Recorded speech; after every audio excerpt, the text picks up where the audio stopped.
Hey, what's up, guys? It's Caleb. So, I haven't made a video in a while, and I haven't been able to make a whole lot of videos. I've been very busy, and I had something recently happen that has made it kind of hard for me to build up the enthusiasm to make videos. Um, and I'm sure you guys have all experienced it before. Just someone you love a lot leaves your life, and it makes it hard to do anything. So, I'm trying to get over that, but I know you guys like seeing these knife videos, my 100 subscribers or whatever, but some of you guys comment and you guys say, I like the video and keep making them. And so I'm going to keep making them. And I got some awesome knives I really, really need to show on camera. And so I guess I sound kind of like a wussy right now, but it has been hard for me to make videos. And so I'm trying to get back into it. Um, Thank you guys for watching. So the knife right here that was hiding from you is a new XM-18. A non-flipper black DLC, blue black G10. So slicer grind as well. So I already had an XM-18. I'll throw in a picture right now. So that was the last XM-18 that I had. I sold that one and traded it for this one, and I'll get to why. Now, a lot of people would probably disagree with me for thinking this one is cooler. I know some people will probably say, what the hell? Why would you do that? It's all up to personal opinion. But once I saw this thing, I said, oh man, I had to trade it. This is so sick. So it's a non-flipper. XM-18s typically have a flipper. And actually, let me grab a 0561 right here. My other display case, you see how there's a flipper this is designed by Rick Hinderer. That's basically what it looks like. It's the same type of flipper, right? On most of XM-18s, they look like that. And so my problem with an XM-18 is a couple things. And I don't like the 0561 for the same reasons. The jimping on the back here, the texture, is super sharp. Really sharp. I mean, you flip this thing 5 times and you feel it on your finger. It starts to hurt really bad. Now you can get by that by learning to flip without touching the jimping, but it's not easy. Still a really cool knife, the 0561. But we're talking about the XM-18, which is Rick Hinderer's actual mid-tech knife.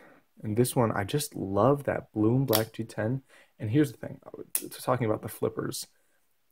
His D10s, from what I've experienced, are still a little, they've been getting better, but they still vary a bit. That last XM-18 I had, loved the way it looked. I'm not a huge fan of a warmth lift, even though I really like the way it looks. I thought that it didn't flip well at all. It really didn't. But the D10 was strong. It just still didn't flip well. I don't know how to describe it.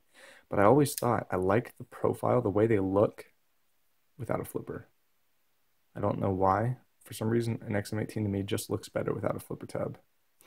And then I always wanted to see an XM-18 with a DLC coated blade and titanium side. So that's the coating they put on the blade, that black coating. It's like I think DLC is like a diamond coating of some sort, powdered metal or something coating, but it's a nice finish they put on.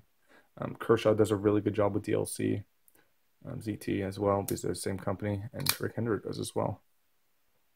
Not a whole lot of companies actually use the DLC. I don't think Benchmade uses it. I think Spyderco does. But Benchmade just uses a BK1 coating, they call it. It's just tough paint, clear coat, or Cerakote type stuff, whatever. But this is the slicer grind. And oh man, that is cool looking. It's very similar to the 0562 in blade shape. Obviously, it means that is the slicer grind on the 0562. And the XM-18 is just a little bit of a smaller knife, a little bit easier to carry. And with that non-flipper, for me personally, obviously XM-18s use the thumb studs as blade stops, right? So that means they make contact with both sides, the titanium and then the titanium and the G10 on this side, right? So those thumb studs are actually hitting both sides right here. And that just adds strength and rigidity to the entire knife when it's open. But at the same time, the XM-18 has a nice milled section right here to get your thumb in and flick it out. And something I've experienced with knives in general is just if they have a weaker detent, if they, as long as they aren't made for flipping, they still work perfectly fine. This one actually has a stronger detent than my flipper XM18 did, so go figure. But so it just flies out of the handle when you deploy it. Those handle skills, the knife just comes flying out. Typical hardware, it's just some good looking, high quality custom hardware they make in-house, I believe. I believe they still do. You know, the XM18 is just sick. If you're not familiar with XM18s, you know, they were, geez, almost $1,000 a couple years ago. Just really limited quantities being made and stuff. Getting out to the general public, you had to be either like a policeman or fireman or LE or something to be able to get your hands on one for a decent price, like $400, $500. But now they're all over the place for $350, $400 all day long for anybody. So it's awesome. I just really like the slicer grind. I think it's much more functional than the Warmth, even though I think the Warmth is probably the best looking blade shape Rickender makes. But the slicer and Skinner definitely come in at a close second. They tie for me, the Skinner and the slicer. And I do like the Spanto as well. But decent tip strength. You know, it is a slicer, so it comes down to a relatively, I would honestly say really thin. A lot of people I've seen online are saying XM18s are still, even on the slicer grinds, they're still a little thick, but that feels pretty good. I was comparing it next to my other XM18 before I had to ship it out for the trade, and man, it's quite a bit thinner than that Warmth, and that was a fatty edition, so makes sense. But it's just going to be a great cutting tool. Going to carry it on me, use it, love it. See how long this DLC coating holds up. It's just going to look cooler with wear, better with wear. Lockup though is perfect. You know, for a new knife, that should be perfect. It'll wear in halfway eventually and just be absolutely perfect. Not much else to say. If you want to find a cool knife, a very, very high quality folder made in USA that's, you know, I'd say arguably one of the highest quality knives you can get for $400, $500. XM18 is a kick butt ride. It's pretty sweet. And just feels so nice in the hand to have the non-flipper. I feel like I'm not confined. I'm just, you know, a lot of knives that are flippers use the flipper as a way for the finger to not slide onto the blade. And most of the knives I collect and have are going to have something to stop you from doing that. What I mean is, like with the XM18 or the 0561 right here, see that flipper guard comes down, your finger, there's no way your finger is going onto that blade, right? You are locked in, especially if you were to stab into something.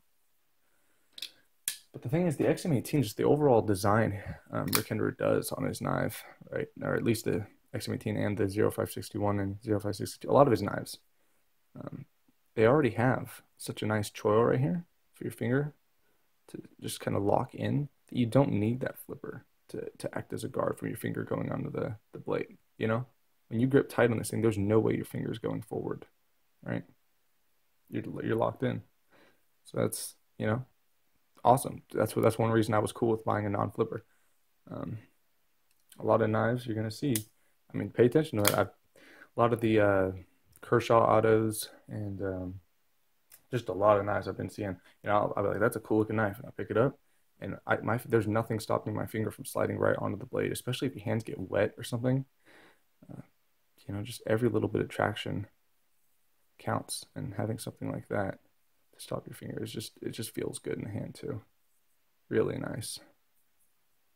Really nice. Just, it feels more free than the last XM18 I had. It just feels more like, yeah, free range. Like you're not stuck. You just, I don't know how to describe it. It's just it's so much better to me personally. Everything about this knife is just perfect. I'm really happy with it.